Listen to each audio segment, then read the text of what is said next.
Hello and welcome to the WTID podcast. This is the preview show where we get to know our opponents in a little bit more detail. Up next, we take on Norwich City in what is our second consecutive away game as we look to make it 3 wins in a row. And with me to tell us all about the Canaries is Adam from the Pink. And Adam, how are you, mate? You all right? Yeah, all good, thank you. Yeah, so still sort of recovering from a pretty dull draw on Saturday, but yeah, looking forward to Wednesday night.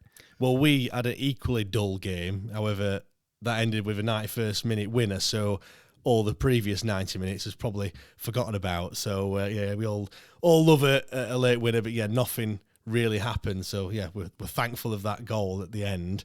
Now, as I always do on these ones, I like to talk a little bit about last season.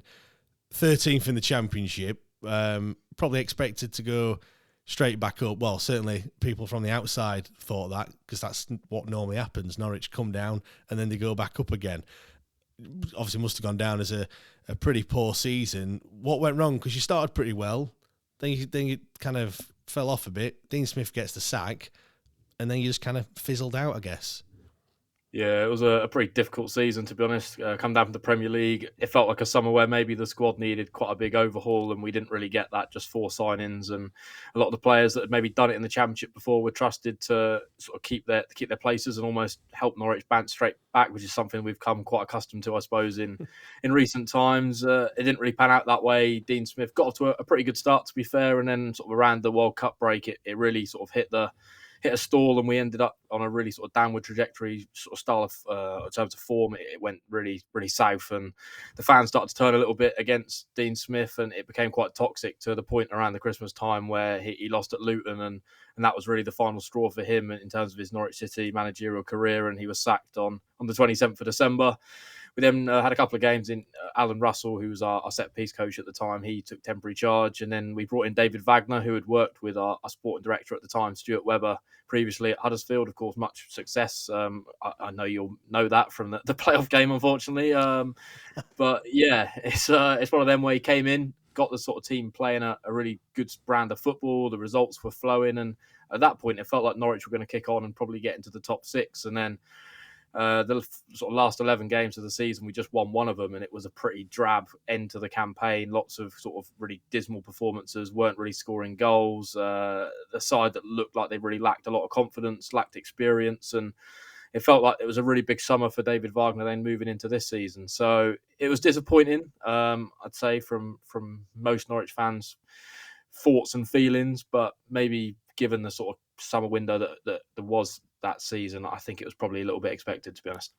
What's the mood like from the Norwich City fans at the moment? Because, you know, like I said earlier, you do kind of expect to be in the Prem, not do very well, but come down. But you expect it to be up there, you know, in the mix. And for the past, like, probably, 12, 18 months, you've not really been up there, have you?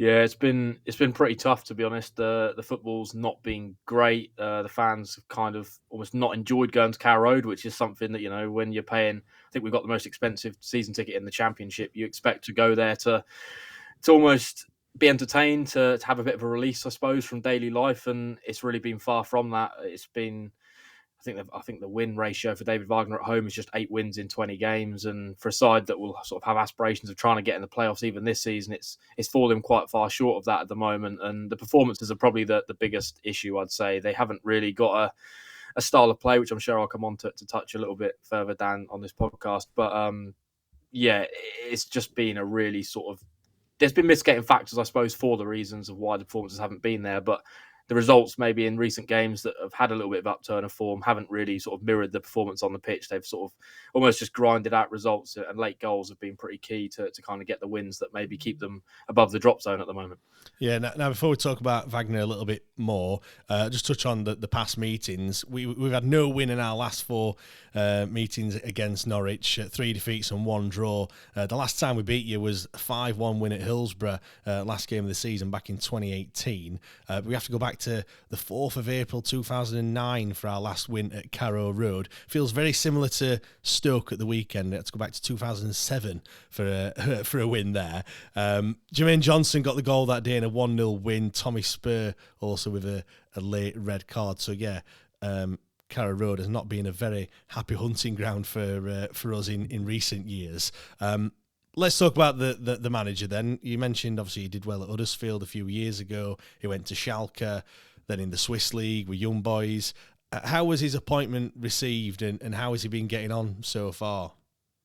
Yeah, I mean, at the time, it felt like after Dean Smith, anybody could have come in and sort of lifted the fan mood. I'd say he was a manager that just didn't suit Norwich City. He wasn't a Norwich City manager. We're kind of almost been blessed with always going for sort of more young, progressive coaches that buy into the ethos of the club. They get the fans on side. And I'd say David Wagner automatically from the start really got that. He sort of, after games when they were winning early on, it was sort of waves with the fans, these sort of celebrations after the games, and the unity, you could feel it sort of building a little bit, and the fans were back on side. Everything he was saying in the media was spot on. I think the messaging was great, and the style of football was back, which is something that we hadn't seen under Dean Smith particularly. He didn't really have a style of football. I mean, he sort of in the Premier League was obviously trying to keep us up, and then come down to the Championship, and I think maybe the players we had didn't really sort of suit what he wanted to do. So yeah, it's been a bit mixed. I mean, the mood at the moment now has kind of shifted just due to the nature of the performances and the results. And I think probably ever since kind of the October period, the sort of really good start to the season has kind of gone out of the window, and it's now very much the performances haven't been there. The fans are very critical. It felt like our ex-sporting director, Stuart Webber, maybe brought in a mate. I think that's kind of the sort of phrase that fans have been adopting. And I think sort of given you look at across the Championship now, a lot of the sides have made a change of manager. Some of them have really reaped the rewards of that. The likes of QPR, yourselves. There's lots of other examples across the league, and I think Norwich fans feel like the board maybe aren't reacting to what they're seeing on the pitch, and almost giving Norwich a springboard maybe for the second half of the season to kick on, because they are only 3 points outside the playoffs somehow or other, just due to the nature of the Championship this season. So it's an interesting one at the moment. I think if you ask probably any Norwich fan on the street, I think you'd be struggling to find too many that would be in a David Wagner in camp.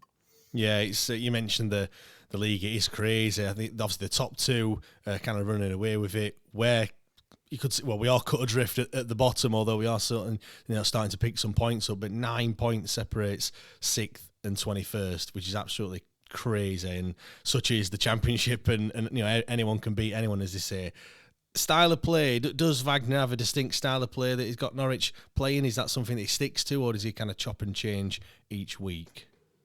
Yeah, I mean, when he first arrived, he's very close with Jurgen Klopp, and you can kind of see the similarities in terms of the Gagen pressing approach of very, very high pressing, Norwich trying to hit teams on the counter, and that's kind of the style that he was adopting. It was lots of goals being scored, maybe leaking quite a few at the same time, but it was exciting brand of football to watch, and it kept fans almost on the edge of their seats for sort of every single moment of a game.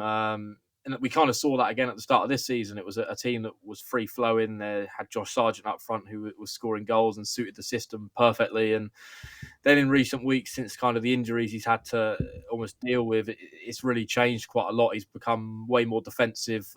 He's sort of trying to almost hit teams on the counter and just get the one goal they need to win the game, which is something we've seen with previous Norwich managers, the likes of Chris Hughton, which didn't really end very well. So I think that's kind of the way it feels like it's going at the moment, and this sort of identity and style that you like to associate with a Norwich team, a really attacking brand of football, has kind of gone out the window. It feels like a team that's almost just trying to see games out. Defensively, they have become a lot better, but then they've almost counterbalanced that by not being able to put the ball in the back of the net, as has been kind of demonstrated in the last two home games. Just a 1-0 win against QPR and 0-0 against Preston at the weekend. It's really not exciting to watch, and they don't really look like a side that's going to score too many goals, which is is something that I think any fan wanting to go to Carrow Road likes to see. So it's not been great, and I'd say in terms of style of play, it's kind of gone out the window, and that's been a big criticism of why the fans have turned a little bit against David Wagner. Yeah, you mentioned that the form has kind of picked up a little bit. I mean, you started pretty well, but you have had a blip where you dropped down to 17th. Looking at the league table, I mean, we've just been bottom all season. You look there, and you think, okay, Norwich down in 17th, what's happened there? But since then, the form has picked up a little bit. Like I said, 3 wins, 1 defeat, and a draw in your last 5. Even though the performances might not have been great, the draw was against Preston, as you mentioned, at home. Wins against Bristol City and Cardiff away from home, and then a win again against QPR. The only defeat was against Watford at their place. Have you been warranted of those performances, or have you rode your luck at times? How's it gone? I think probably the theme has been very much riding their luck at Cardiff. They were 2-1 down right up until sort of the 85th minute, and they had this mad spell for sort of 3 minutes where the players they brought off the bench just seemed to make a massive impact, and they turned that game round to win 3-2. To be fair, in the second half they were pretty good and maybe merited at least a point that day. But to get all three was kind of what they needed, because it stopped what was a pretty grim rot at that point in terms of form, and it felt like maybe they were in a bit of free fall. And especially given it was a game before the international break, it felt like, or it might have been the one just after, but it felt like it was a point in time where they really needed to get a win to just stop that sort of downward momentum, I suppose. And then you then go to the Bristol City game. That was another game where they didn't really perform until maybe the last 15-20 minutes of the game, and they got the chance late on to snatch it and got a really big win that day. QPR, they were very, very poor at home. They just that little bit of quality to unlock the defence early in the first half, and then kind of defensively sat back and rode their luck. Watford, actually, ironically, they were brilliant for the first 20 minutes with 2-0 up there. And then the second half, I think that's one of the worst 45 minutes I've ever seen Norwich ever play in my lifetime of following them. It was pretty grim. They didn't create any opportunities, no shots on target. Watford were all over them, and sort of that, I suppose, that ability to crumble has been something we've seen a few times this season. They were 2-0 up against Leeds at Carrow Road. They lost that game 3-2, and it feels like they almost, once the first goal goes in for an opposition, that sort of mentality in the team at the moment, it's very easy for them just to crumble and allow teams to get victories. And then Preston at the weekend, they were on the whole pretty good, probably deserved to win the game. They had the bigger chances. Liam Gibbs, our young midfielder, should have scored. Shane Duffy had a header very, very well saved by Freddie Woodman in the Preston net. So, but then again, by the same token, we could have lost it late on when Preston had a really good gilt edge chance sort of in the stoppage time period. So yeah, the performances haven't been great. They've been very mediocre, not really creating opportunities, but defensively a lot better. So, I think that's something that Sheffield Wednesday will have to bear in mind, that they are a defensive unit now that's slightly more difficult to break down.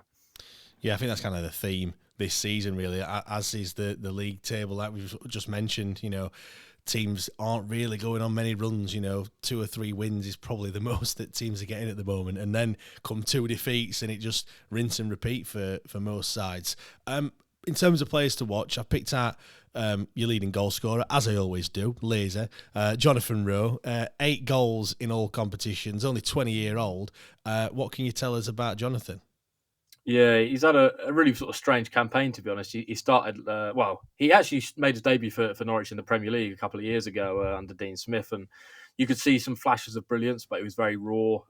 You could sort of see there was a lot of development needed in his game. He physically didn't look very big, so it was quite easy to knock him off the ball, which maybe you get away with a little bit more in the Premier League, but certainly in the Championship, you need that physicality to deal with the types of opposition, as we saw at the weekend with Preston, very physical side. So then he had an injury, really bad injury last season that kept him out for pretty much the whole campaign. And that was a bit of a blow for him, because it felt like maybe that was the springboard he needed to kick on in his career. And obviously didn't get that this season. In pre-season, we brought in a lad from Turkey called Borja Sainz, and it felt like he was probably the natural man who was going to start out wide. He picked up an injury in pre-season, so Jonathan Rowe kind of got pushed forward in the queue, I suppose, and got a start on the opening day against Hull, scored a brilliant goal, and that was the start of a 5-goal in 5-game run for him, which was quite something. And it felt like he was the man to watch in the Championship at that point. And he kind of kicked on, I'd say, until he had a sort of another small injury sort of around the October period that kept him out for sort of almost a month, I think. And he got an England under-21 call-up, which kind of helped boost his confidence there. And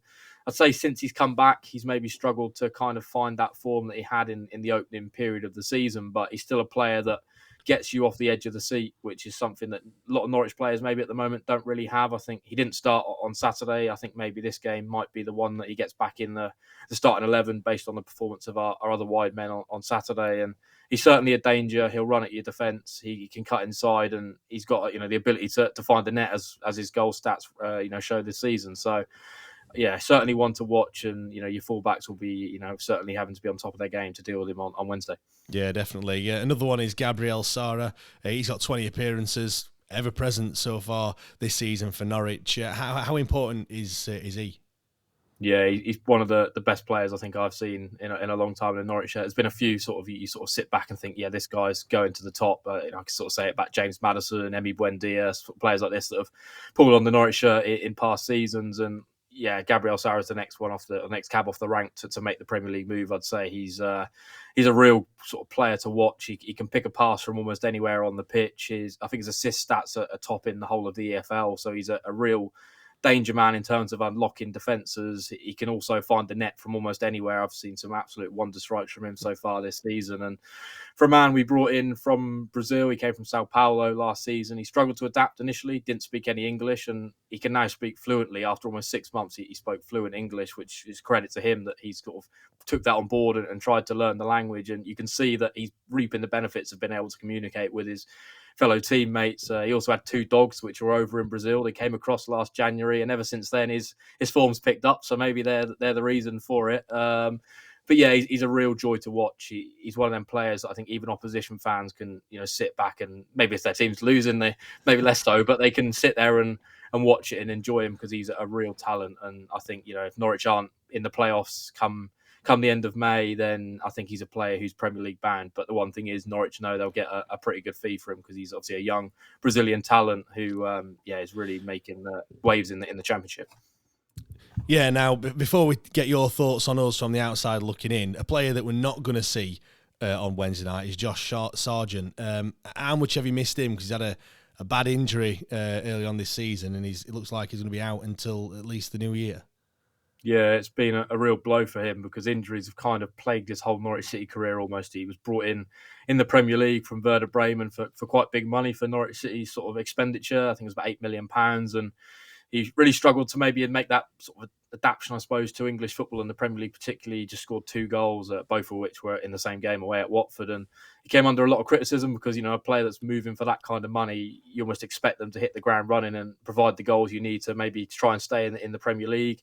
Dropped down to the Championship, and he started last season, just like a house on fire, to be honest. He got a call up to the USA squad for the World Cup, and second half of the season maybe didn't quite replicate the form we saw in the first half of the campaign. But the issue was he was behind a certain Timu Pukki, who's a Norwich City legend, a goal scorer at Championship level, and he almost struggled to get into the side. But this season felt like his opportunity. He's finally going to get that number 9 shirt to be the man up front, and he started the season how we all expect him to: 3 goals, and then a really, really bad injury. And I think it was our 4th or 5th game of the season away at Huddersfield. And yeah, it was such a huge blow because for the system that David Wagner's trying to play in terms of stretching defences, Josh Sargent is the perfect player for that. His pace is quite electric. He's a natural finisher when he's in the box. And for him just to then be out again is such a huge blow. But he's going to be back sort of around about the Christmas period, and I think that will be interesting to see if it is still David Wagner in charge, whether we'll get the sort of Norwich at the start of the season, or whether this sort of form we've maybe been in, maybe less so in the last 5 games, but the form we've seen sort of since the September period will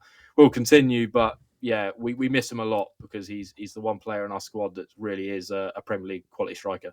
Yeah, it's crazy how for a team game how one player can kind of affect the results so much as well, or seem to be perceived effect anyway.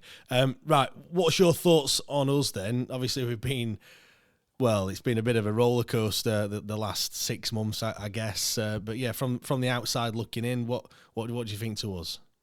Yeah, I think obviously the turmoil of the summer was very well documented, and you could maybe expect Sheffield Wednesday to struggle. I sort of saw some of Hisco Munez's press conference takes, and I thought this is a little bit interesting. Not what I'd want to be hearing as a fan. And I think that from that moment on, it felt like maybe it was going one way for Sheffield Wednesday, and it was going to be a really pretty grim and difficult season. Of course, you then point Danny Rowland, a little bit of an unknown quantity. You can sort of see he's got a good coaching background, which I think is quite crucial in the Championship. I don't think you've necessarily got to be the best man manager. I think you've just got to be a really good coach to get the best out of your players, which we kind of almost saw with Daniel Farke when he came in at Norwich, just a really great coach and got the best out of a team that was ultimately punching well above their weight. And I think you can kind of see that automatically, the impact he's had. The fan mood will, of course, be changing, and momentum's key in the Championship. If you can, get some wins on the bounce, it can often be a springboard to really sort of reach the goals you have in a season. And especially now moving into sort of a Christmas period in the second half of the season, it's the perfect time for Sheffield Wednesday to hit some form.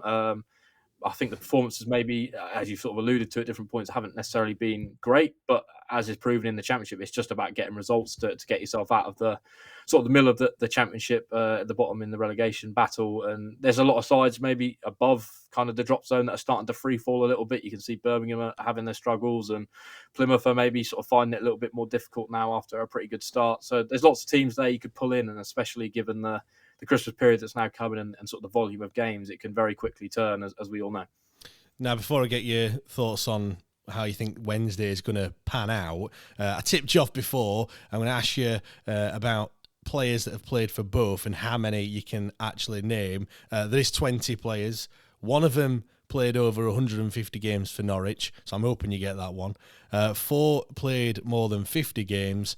2 are from the 90s, which could be a little bit difficult. One's currently in our squad, and one's currently in your squad as well. So how many of the 20 can you name?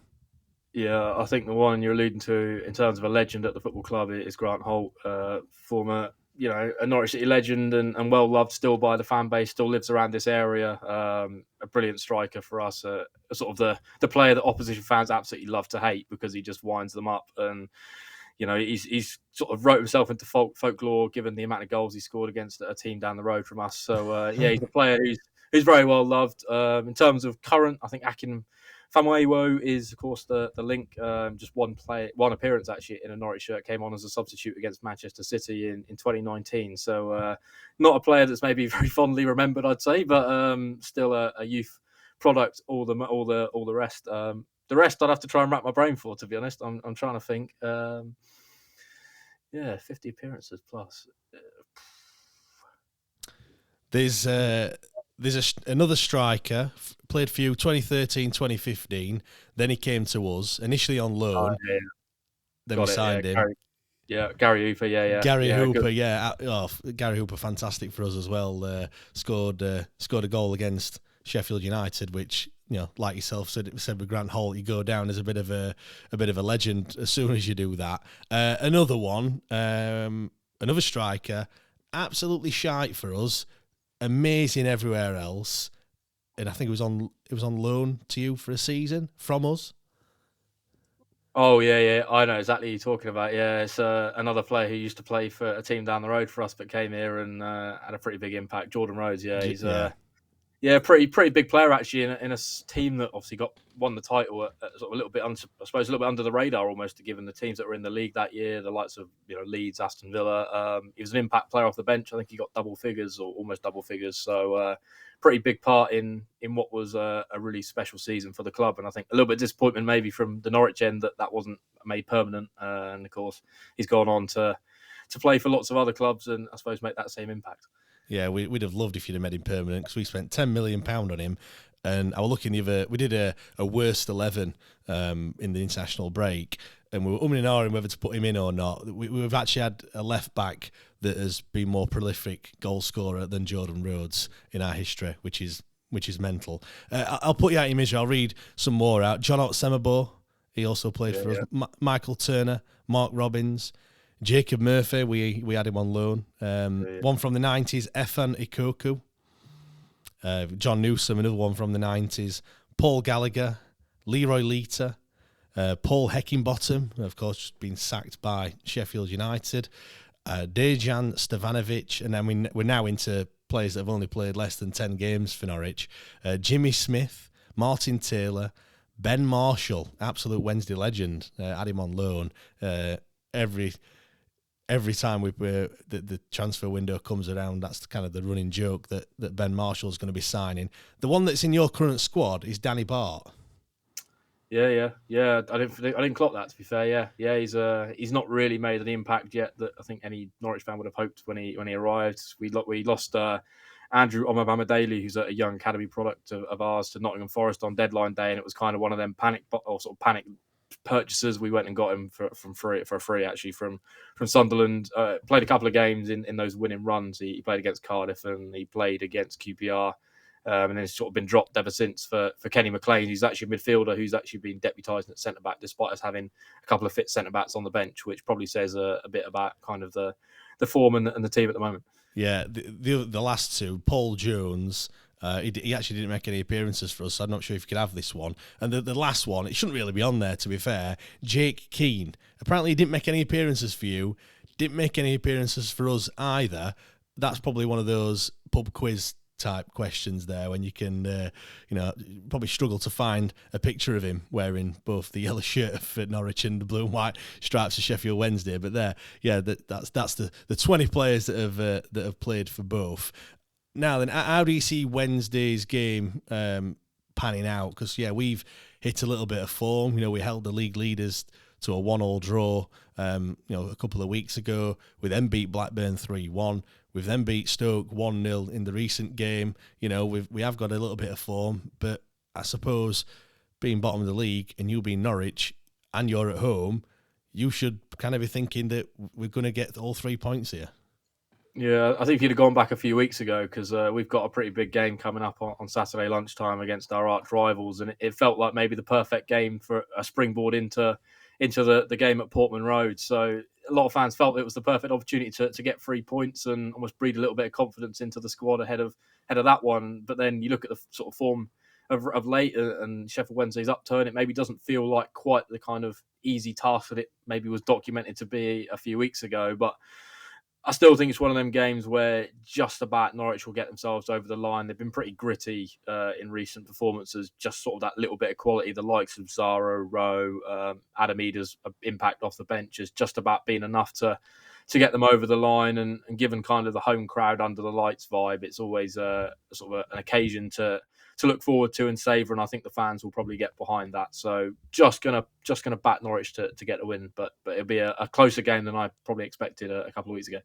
Now, before I back you into a corner and tell you, get you to give me a prediction, a score prediction that is, where can we find you and your podcast and what days do you normally record so we can hear what you've got to say about this game? Although saying that, with what you've said on with the Ipswich game coming up on Saturday, you probably might not be talking about this one too much.